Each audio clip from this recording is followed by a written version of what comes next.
ओम नमः शिवाय। आप सभी को जितिया पर्व की ढेर सारी शुभकामनाएं। नमस्कार दोस्तों, स्वागत है आपका मेरे चैनल स्प्रेडिंग स्पिरिचुअलिटी में। आज की इस वीडियो में हम जितिया संबंधित 3 पौराणिक कथाएं इस वीडियो में सुनेंगे। तो दोस्तों, यह व्रत माताएं बहनें अपने बच्चों की दीर्घायु के लिए करती है।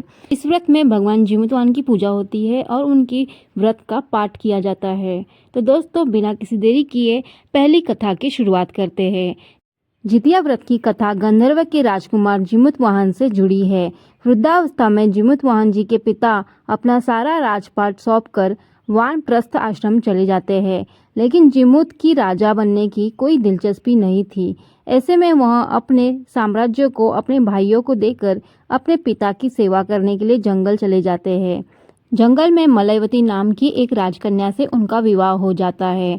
एक दिन जंगल में जीमूतवाहन को एक बूढ़ी महिला रोती नजर आती है। जीमूतवाहन उस महिला से उसके रोने का कारण पूछते हैं।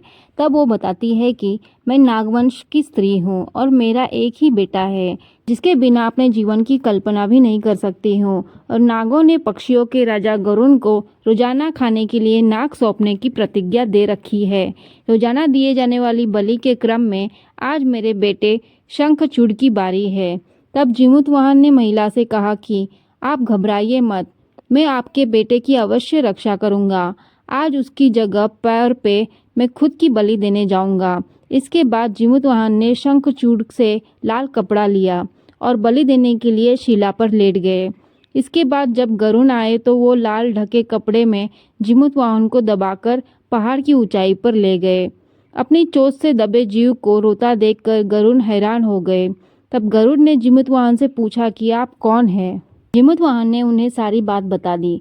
गरुड़ जीमूतवाहन की बहादुरी से बहुत प्रसन्न हुए और तब उन्होंने उन्हें जीवन दान तो दिया ही, साथ ही आगे से नागों की बलि ना लेने की भी प्रतिज्ञा ली। कहते हैं कि इसी के बाद बेटे की रक्षा के लिए जीमूतवाहन की पूजा करने की परंपरा शुरू हो गई।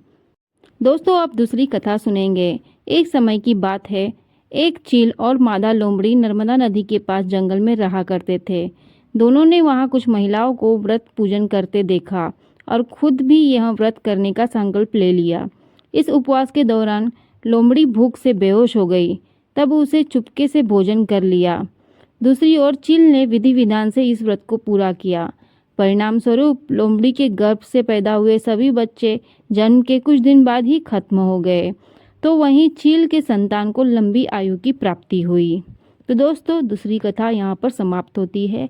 अब तीसरी कथा की शुरुआत करते हैं। तीसरी कथा। महाभारत युद्ध के समय अपने पिता की हत्या से नाराज हुए अश्वत्थामा ने पांडवों से बदला लेने की सोची। गुस्से में वह पांडवों के शिविर में घुस गए, जहां उस वक्त 5 लोग सो रहे थे। अश्वत्थामा को लगा कि यह 5 पांडव है और उन्होंने सोते हुए उन्हें मार डाला। लेकिन असल में वह 5 पांडव नहीं, बल्कि द्रौपदी के 5 संतानें थीं। जब अर्जुन को ये बात पता चली तो उन्होंने अश्वत्थामा को बंदी बनाकर उनकी दिव्य मणि छीन ली। इसके बाद अश्वत्थामा का गुस्सा और भी ज़्यादा बढ़ गया। तब उन्होंने बदला लेते हुए अर्जुन के पुत्र अभिमन्यु की पत्नी उत्तरा के गर्भ में पल रहे बच्चे को उनकी गर्भ में ही नष्ट कर दिया। लेकिन भगवान श्री कृष्ण ने अपने पुण्य का फल उत्तरा की मृत संतान को देकर उसे फिर जीवित कर दिया। इस तरह मरकर पुनः जीवित होने की वजह से इस बच्चे का जीवित पुत्री का नाम रखा गया। कहते हैं उसी समय से बच्चों की सलामती के लिए यह व्रत किया जाता है। दोस्तों, यहाँ पर जितिया व्रत से संबंधित 3 पौराणिक कथाएं समाप्त होती है।